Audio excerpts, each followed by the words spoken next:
વાલિયાના સોડગામમાં ટોકરી ખાડીમાં પૂરના પાણી ભરાતા તંત્ર અને પોલીસ દ્વારા 150 થી વધુ લોકોના રેસ્ક્યુ કરવામાં આવ્યા હતા।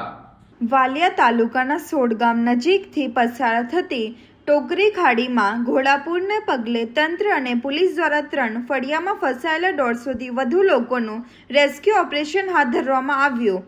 વાલિયા નેત્રંગ તાલુકામાં અતિ ભારે વરસાદ ખાબકતા નદી નાળા છલકાતા સ્થાનિકો મુશ્કેલીમાં મુકાયા હતા। ત્યારે વાલિયા તાલુકાના સોડગામ નજીકથી પસાર થતી ટોકરી ખાડીમાં ઘોડાપૂર આવતા ગામના 3 ફળિયામાં ફસાયેલા 150 થી વધુ લોકો ફસાયા હતા। આ અંગે નિજાણ તંત્ર અને વાલિયા પોલીસને થતા પીઆઈ આર.ડી. ચૌધરી સહિત પોલીસ કર્મીઓ દોડી ગયા હતા અને સ્થાનિકોની મદદ સાથે 3 ફળિયામાં ફસાયેલા 150 લોકોનું રેસ્ક્યુ ઓપરેશન હાથ ધરી લોકોને ખભા ઉપર બેસાડી બહાર કાઢ્યા હતા અને સલામત સ્થળે ખસેડી તમામ સુવિધા પૂરી પડી હતી।